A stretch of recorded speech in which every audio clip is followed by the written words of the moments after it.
Hey everyone, it's day 2 of the composing challenge. It's like 6:25 in the morning. Pretty tired, but I'm ready to start the day. So I'm gonna head to the office and pick up from where I left off yesterday with talking with Ava, and take some of those things we talked about and turn them into ideas. And we'll see how it goes. All right. Right now, I'm going onto my laptop so I can open up Reaper.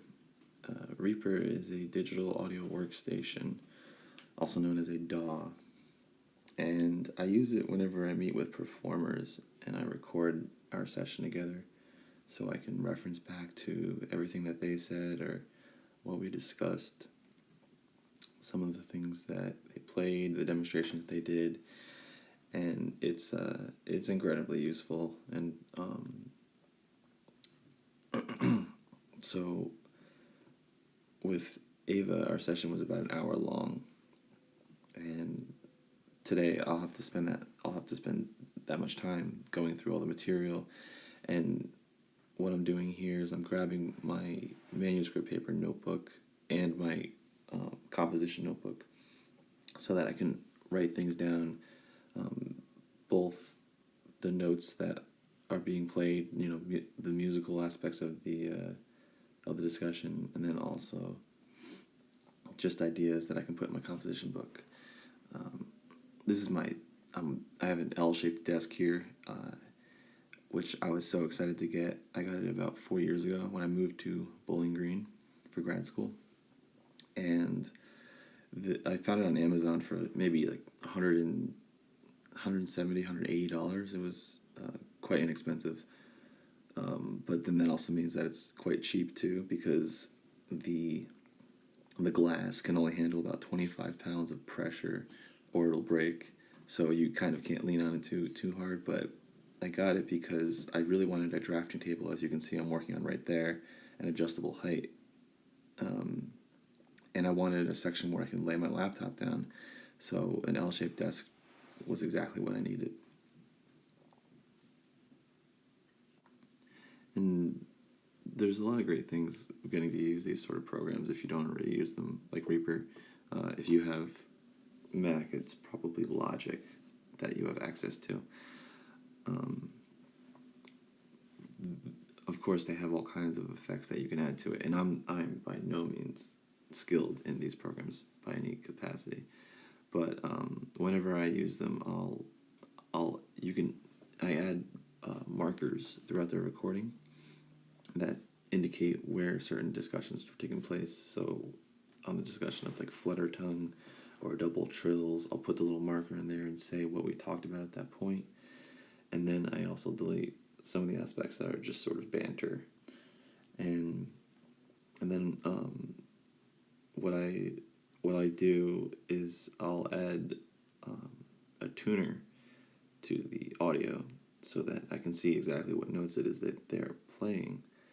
And right here I do that when Ava starts playing multiphonics, because I wanted to see which notes were being used, or at least what note the tuner's picking up the most, because it's not going to be able to separate more than one note at a time. And that's incredibly useful if you're trying to figure out some sort of harmonic relationship, or to figure out the pitch content you want to use in a given moment for a multiphonic, but you don't have the information to figure out what that note is. I mean, obviously that's where a tuner comes into play. So if you just pull that out, you're good to go. But so that's why I use that here.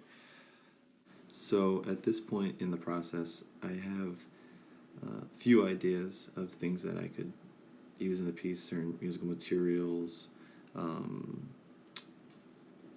techniques that could be used, and certain the character of the piece, what I want the character of the piece to be. And some of the things from our session that I'm certainly going to implement is the multiphonics, of course, because multiphonics are amazing, and the pitch bends that she's able to do, because since the oboe can quite simply bend a pitch just by moving the using less reed in the mouth. I cross-reference to see just how far the pitch bends, and it lowers it 3/4 flat, basically. It doesn't quite get a semitone, at least from what I was seeing. So, so if I wanted to, I could be specific about that, or I could just say, bend the pitch here for 3 beats or something to that capacity. And that's also part of what listening back to these sessions does for me. Is it I'm sort of teasing for ideas with this as well, and I could also take certain clips, splice them, and then put them together, so that I'm almost creating, in a way, inside of Reaper. I'm creating what moments of the piece could be. Right here, I stand up to take a look at this piece of paper I have on the wall, which has the characteristic sounds of the different registers of the oboe. And I wrote them all down, referencing Samuel Adler's The Study of Orchestration, where he gives his descriptions of the different registers for every instrument. And of course, that's a sort of subjective thing, but it's a good jumping off point, I would say, for me. So this session, I listened to about 30 minutes of our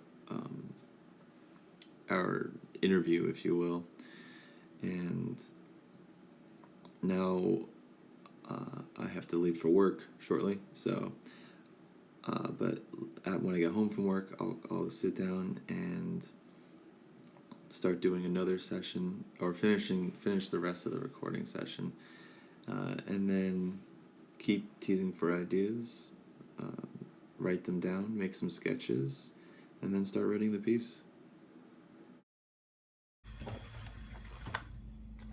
Day 2. Just starting. Okay, so I want to reflect a little bit on everything I've done so far. It's day 2, and today has been listening back to my session with Ava, talking about the oboe and everything like that. And my reason for doing that is I like to feel as connected to everything we've talked about as possible, and having that at the forefront of my mind as I write this. I wonder if this is me procrastinating. I wonder if this is the form of procrastination that I do, because the research stage is where I take the most amount of time. So I'm on day 2. I still have to listen to the rest of the session, but then that means I'll only have 5 days to actually write notes, write the music itself. So this might be one of the steps in my process where I have to sort of move along. One thing I think I could start doing is potentially having ideas beforehand that I come to the performer with. And I do that sometimes, but more often than not, I don't. I have thoughts of things that could happen, like oh, I could do this with a flutter tongue or whatever, but I never actually, I usually don't write it down, so, and then present it to them to try it out.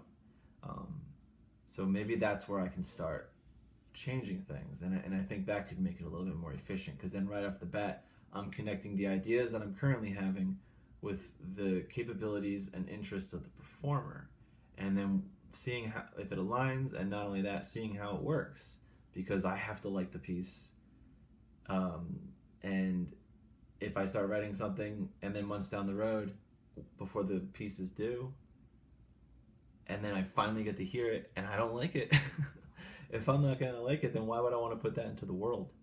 So that's sort of what I'm thinking about right now, and I'm realizing that I probably could have started writing already. So there's some thoughts, but yet I still want to go and listen to the rest of the recording, and I'm gonna do it. I'm still gonna do it. I am stubborn. Ava knows that better than anyone. But all right, well, finish off day 2 and then on to day 3. Let's see how this goes.